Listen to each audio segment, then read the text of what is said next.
Assalamualaikum warahmatullahi wabarakatuh. Alhamdulillahilladzi hadana li hadhihi wa ma kunna linahtadiya lawla an hadana man yahdihillahu fala mudilla lahu wa man yudlil asyhadu an la ilaha illallah wahdahu la syarika lahu wa asyhadu anna Muhammadan abduhu wa rasuluh. Allahumma shalli wa sallim ala sayyidina Muhammad wa ala alihi wa ashabihi wasallam. Waktu yang kami hormati para pengurus PKM, BPT yang hadir, seluruh jamaah, seluruh baik bapak maupun ibu yang berkenan. Mari kita senantiasa mengucapkan puji syukur alhamdulillah kepada Allah Subhanahu wa taala atas segala karunia yang diberikan kepada kita bersama. Hari ini kita termasuk salah satu orang yang paling beruntung karena Allah masih berikan kepada kita kesempatan untuk hidup di dunia ini. Betapa banyaknya saudara-saudara kita mungkin pada Ramadan yang lewat bersama. Mungkin di antara keluarga kita Ramadan yang lewat masih bersama dengan kita. Baik kegiatan Ramadan maupun pelaksanaan ibadah di bulan Ramadan, dan bahkan di akhir dari Ramadan kita berdoa kepada Allah, ya Allah, berikan kesempatan kepada kami untuk berjumpa dengan Ramadan yang akan datang. Ternyata saudara-saudara di antara saudara-saudara kita dan kawan-kawan kita, kalau kita telah didoakan, mereka tidak ada lagi bersama kita dalam usaha. Ini merupakan sebuah kesyukuran kepada Allah Subhanahu wa taala. Kita masih berjumpa dengan bulan Ramadan ini. Mari kita jadikan ini sebagai motivasi kita untuk meningkatkan amal ibadah kita di bulan Ramadan. Salam dan salam sama-sama kita ucapkan atas Nabi kita dan Muhammad sallallahu alaihi wasallam. Ya Rasulullah sallallahu alaihi wasallam, mudah-mudahan kita mendapat salam. Jemaah yang dimuliakan oleh Allah, kesempatan ini kami ingin menyampaikan kepada kita bersama dalam kesempatan yang singkat ini untuk senantiasa mengevaluasi tentang ibadah puasa yang kita lakukan. Karena kita tahu bersama jemaah yang dimuliakan oleh Allah bahwa ibadah puasa yang kita lakukan kita sudah bertahun-tahun kita mengikuti ibadah puasa. Boleh jadi kalau yang sudah berumur 50 tahun mungkin sudah ada 35 tahun mengikuti puasa dan puasa itu. Ada yang sudah mengikuti puasa 50 tahun, 60 tahun. Tapi yang ingin kita sampaikan saudara-saudara yang dimuliakan oleh Allah, inilah menjadi sebuah evaluasi bagi kita. Apakah ibadah puasa yang kita lakukan berfungsi atau tidak? Berfungsikah ibadah puasa yang kita lakukan? Inilah menjadi sebuah evaluasi bagi kita jemaah yang dimuliakan oleh Allah. Jangan-jangan jemaah yang dimuliakan oleh Allah bahwa ibadah puasa yang kita jalankan setiap tahun itu tidak berfungsi. Yang pada akhirnya saudara-saudara setelah selesai Ramadan kembali kepada hakikat sesungguhnya karena ibadah puasa yang kita lakukan itu belum berfungsi secara maksimal. Jemaah yang dimuliakan oleh Allah, apa yang menjadi sebuah alat ukur? Apakah ibadah puasa yang kita lakukan berfungsi atau tidak? Kesempatan ini coba yang oleh Allah saya ingin menyampaikan cukup 3 saja. Menjadi sebuah ukuran bahwa ibadah puasa yang kita lakukan ini berfungsi atau tidak. Pertama kali dimuliakan oleh Allah bahwa ketika ibadah puasa yang kita lakukan berfungsi, maka akan kita rasakan bahwa kita dalam menjalankan ibadah puasa itu semakin sehat. Itu menjadi sebuah alat ukur. Semakin sehat rasanya kita dalam menjalankan ibadah puasa itu atau tidak. Kalau semakin sehat itu artinya bahwa ibadah puasa kita berfungsi. Tapi kalau semakin sakit, itulah menjadi sebuah evaluasi bagi kita. Kenapa kita tidak makin sehat? Karena puasa disampaikan sungguh kasih berpuasa akan menyehatkanmu. Kenapa puasa itu harus menyehatkan saudara? Kenapa puasa itu menyehatkan? Ternyata dengan kasih sayang Allah, bahwa ibadah puasa ini adalah kasih sayang Allah. Dengan ibadah puasa yang kita lakukan jemaah yang dimuliakan oleh Allah, ternyata ini adalah merupakan sebuah proses detoksifikasi tentang tubuh kita dari beberapa penyakit. Mengeluarkan tentang beberapa penyakit-penyakit pembuangan racun-racun dalam penyakit. Nasokalebe, racun-racun di dalam diri kita dibuang. Ibarat kodi, makhluk kodi ini bapak ini ibarat kita. Dan dibandingkan di kodinya. Kira-kira bagaimana kalau begitu kalau kemarin setelah itu tidak kita berikan kodinya? Saja. Paling tidak kendaraan itu akan cepat rusak, akan bisa menjadi jiwa.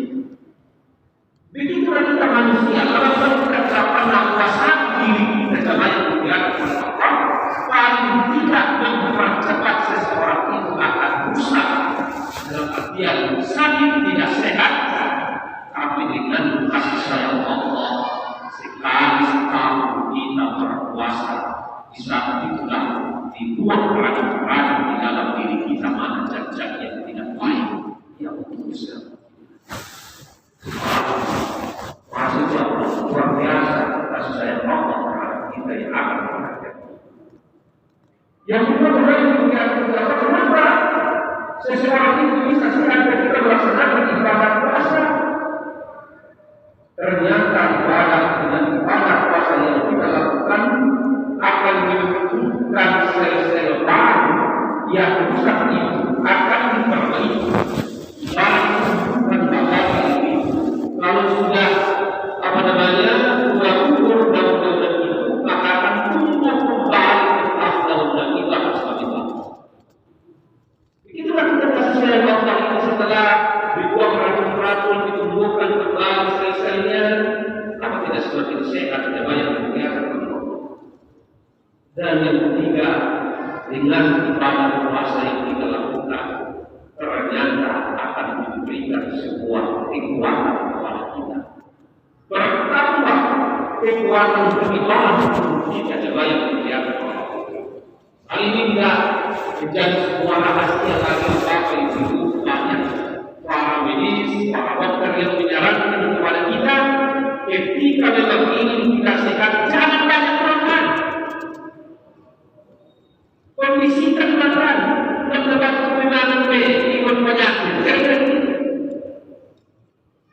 Maka dengan kita berpuasa yang dimuliakan oleh Allah akan meningkatkan kekebalan kita. Itulah sebuah kasih sayang Allah baik.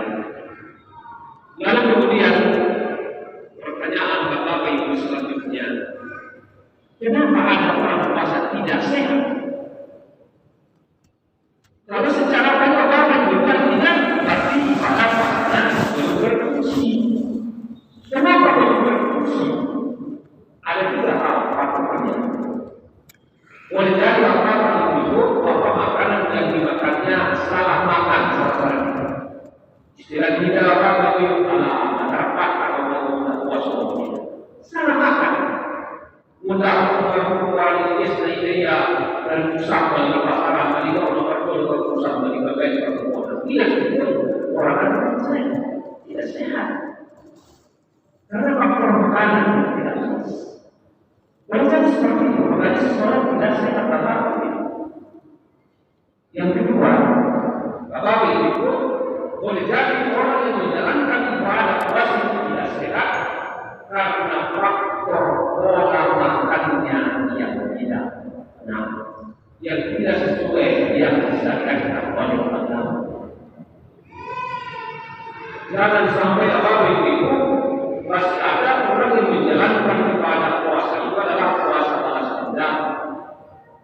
Hari-hari satu nama di mana dari Rasulullah mendapatkan hukum satu nama di Rasulullah. Jangan dikatakan kalau itu satu nama di mana maksudnya dapat hukum satu nama di Rasulullah tidak akan dikatakan. Apa rumusnya kata Rasul? Rumusnya kata Rasul adalah Rasul itu ahli, Rasul itu nafsi, Rasul itu sahabat. Maka ketika itu apa itu kita istilah kata Rasulullah rumusnya sepertiga dengan makanan, sepertiga dengan minuman, sepertiga dengan nafas, itulah yang akan menyehatkan. Siapa yang dikali bahwa kita sendiri apakah kita habis zakat untuk beramal dan hidup sehingga ketika sudah dapat berbuka hidup lima orang tidak sah.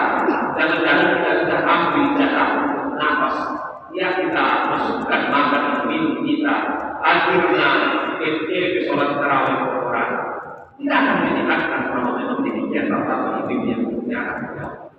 Maka itu yang menjadi usia bagi kita harus ingin sehat. Jadikan kalau kita ini kita isi sepertiga dengan makan, sepertiga dengan minuman, sepertiga dengan nafas, itulah yang akan diinginkan. Dan yang faktor yang ketiga, jemaah yang dimuliakan oleh Allah yang menyebabkan seseorang itu tidak sehat, itu sudah menjadi sebuah ketakdiran, menjadi sebuah ketentuan dari Allah. Dan tidak bisa lagi membahas itu kalau sudah takdirnya. Kalau sudah tidak jaga makan, tidak sudah jaga pola makan, ternyata masih tetap ada juga bahwa tidak sehat karena penyakit, itu sudah takdir Allah menjadi sebuah ujian bagi kita Bapak Ibu yang dimuliakan. Ini yang pertama, akan pada puasa kita berfungsi atau tidak, bahwa seseorang ketika berpuasa akan meningkatkan, masih bisa evaluasi. Ketika belum meningkatkan, jangan-jangan ada yang salah dengan apa yang kita lakukan dalam melaksanakan puasa. Yang pertama jemaah yang dimuliakan. Yang kedua, bahwa ibadah puasa yang kita lakukan adalah sebagai pengendalian diri. Pengendalian diri. Semua kegiatan ibadah puasa yang kita lakukan adalah sebagai pengendalian diri. Karena di dalam diri kita ada empat sifat yang perlu kita kendalikan apa yang dimuliakan oleh Allah. Pertama, setiap diri manusia ada sebuah namanya sifatnya adalah sifat saikonia. Setiap orang memiliki sebuah sifat saikonia yang senantiasa mengajak orang lain untuk melakukan perbuatan yang tidak baik, untuk melakukan perbuatan apa yang salah. Ya, bagaimana contohnya Bapak Ibu? Ya, ada orang menceritakan baik orang lain, cerita yang tidak baik. Boleh jadi kalau mungkin kita yang laki-laki pergi ke rokok, rencana dia hanya silaturahim di rokok, tapi sampai di rokok dia dipakai saja duduk di sini. Itu kan sebuah sifat saikonia mengajak orang untuk melakukan maksiat. Ada sebuah sifat seperti makan itu mulai pakai sini, saja yang berubah. Padahal awalnya dia ke sana hanya sekedar minum kopi atau bersilaturahim dan lain sebagainya. Itu sebuah sifat saikonia. Dengan ibadah puasa yang kita lakukan, apakah sifat-sifat saikonia itu ada dalam diri kita atau semakin berkurang? Kita menahan diri oleh hal yang salah, saya tidak berpuasa. Kalau sudah ada pengendalian diri bahwa itu artinya bahwa kita sudah terhindar daripada namanya ya sifat saikonia itu sendiri. Karena Rasul menyampaikan ketika datang bulan Ramadan, bahwa khususnya saya setan-setan itu akan membelenggu. Siapa yang bisa membelenggu itu adalah kita semua, diri kita yang bisa mengendalikan itu saudara-saudara. Yang kedua, ada sebuah sifat baginya, sifat hewan Sifat nikmat ini apa? Itu yang diberikan oleh Allah yang tidak peduli antara halal dengan haram. Berbedakah rasanya ketika kita belum puasa dengan ibadah puasa berlangsung? Namun nanti Allah buatnya efek. Namun dosa dunia, namun tiket biasa ini mah. Jangan karena alam serat haram berpraktek ini kan sampai demikian. Tapi kalau itu ada puasanya berfungsi, ya akan sudah ada yang Allah ini menikorkan dunia. Ya Allah, puasa. Kamu nanti pada puasa. Mengulik semua dunia. Ada ini jawaban itu. Ada sebuah pengendalian diri. Itu artinya pada puasa kita berfungsi pada yang kita. Yang ketiga, ada sebuah sifat sempurna, sifat tentang puas, sifat tentang asa, emosional. Sebelum berpuasa, kita mengenali sedikit-sedikit sudah marah, sedikit-sedikit sudah marah, baik terhadap suaminya, baik terhadap istrinya, baik terhadap anaknya, terhadap tetangganya, sedikit-sedikit mudah marah, dibangun pun sungguh marah. Tapi dengan ibadah puasa apa itu? Misalnya subuh dibangun dari jam 5, jam 4 dibangun di jam 4, dibangun di nama res di jam nama itu artinya ibadah puasa. Tapi sebaliknya, namun martabat dari bulan puasa, tulung lebih mengejek di batasan pada umur sholat karena bagaimana disebut bulan puasa itu artinya berfungsi pada dan keempat Bapak Ibu sebagai penyadarian diri jamaah yang dilakukan oleh Allah bahwa ada sebuah sifat rububiyah, sifat ketuhanan itu semakin meningkat. Mulai jelas Bapak Ibu semakin dekat dengan Allah. Itulah pertanda daripada puasa kita berpuasa. Mulai bilang Tuhan, dosa berbuat yang berusaha dicelakakan untuk ibadah puasa saja berbuat yang berusaha. Menjelaskan Isa umat perkara bermanusia setelah tahu sampai tuntut manusia. Itu artinya ibadah puasa kita lakukan terus. Tapi sebaliknya Allah ini di luar bulan puasa nanti dalam adanya. Dan sebaru kali kita berkata yang menyampaikan tahu. Mana Ustaz, kamu bulan puasa sampai masih selesai berbuka, menimbulkan keluar kembali. Jadi selagi kita digunakan lebih lemot kedua pusingnya. Itu artinya pada puasanya keluar. Jadi sholat tarawih tidak pada Ustaz, sholat tarawih kami yang tahu ini. Saya sampaikan dengan syarat-syaratnya apa? Perlu kita paksakan diri kita. Harus terpaksakan dulu awalnya. Kalau mungkin berkusudikan kopi dan nomor tejo dulu atau berkusudikan, tapi yakinlah lama-lama akan menjadi biasa, akan merasa nikmatnya, akan merasakan kenikmatan. Berikan rasa. Terakhir, karena waktu Bapak Ibu saya tidak daripada dia, dan terakhir Bapak Ibu meningkatkan kepedulian sosial dan kasih sayang. Meningkatkan kepedulian sosial dan kasih sayang ini Bapak Ibu di bulan Ramadan.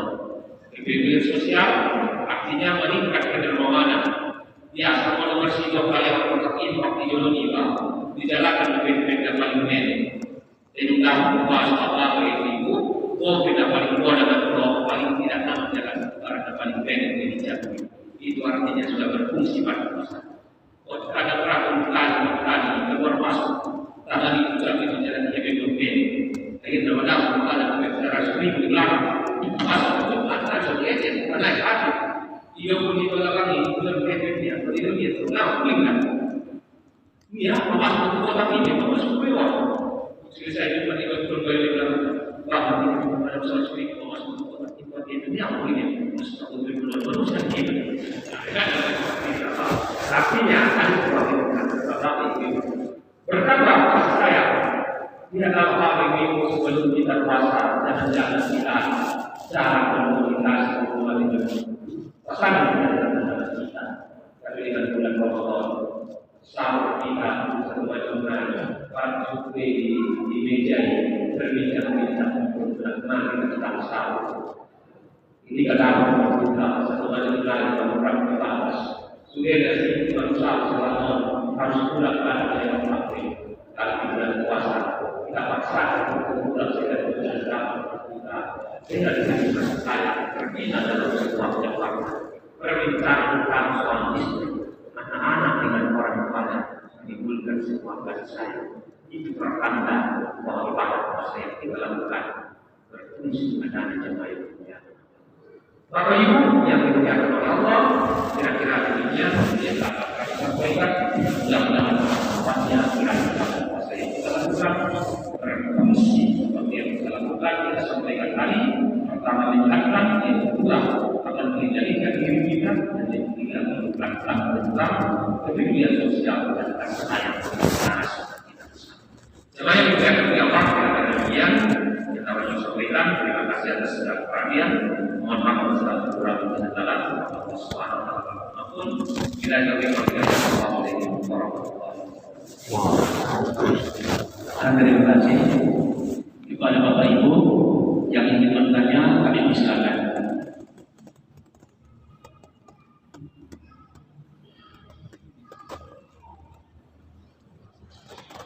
Baik, karena yang bertanya tidak ada, kami minta kepada Ustaz untuk membacakan doa.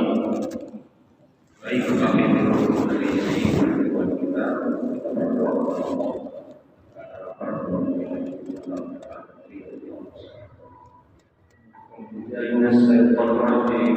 Bismillahirrahmanirrahim. Alhamdulillahirabbil alamin. Wassalatu wassalamu ala asyrofil anbiya'i wal mursalin wa ala alihi wa sahbihi wa sallam ajma'in. Allahumma shalli wa sallim ala sayyidina Muhammadin fil awwalin wal akhirin. Shalli wa sallim ala sayyidina Muhammadin fil nabiyyin wal mursalin. Shalli wa sallim ala sayyidina Muhammadin fil waqtin wa yufil madai wa dain al-din. Allahumma rabbana wa walidayna warhamhuma kama rabbayana shaghira wal muslimin wal muslimat wal mu'minat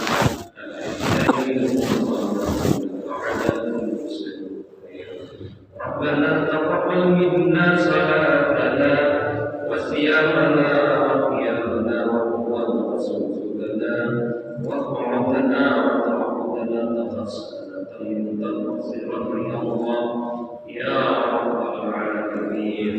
Rabbana lana min azwajina wa dhurriyyatina qurrata a'yun waj'alna lil muttaqina imama. Allahumma inna nas'aluka al-'afiyata fid din wad dunya wal akhirah.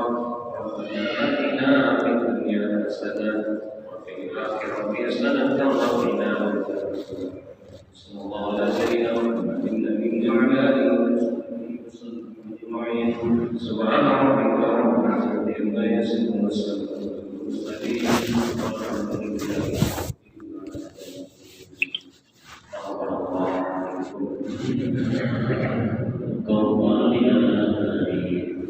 Terima kasih kami sampaikan kepada Pak Ustaz Haji Tauhid Hasibuan MA yang telah menyampaikan nasihatnya di Bangkai Jumur ini. Semoga apa yang disampaikan menjadi bagi kami dan kepada bagi Ustaz. Dan seterusnya untuk acara besok tanggal 21 Ustaz Haji Ahmad Syed Nasution MCMA. Mungkin demikian.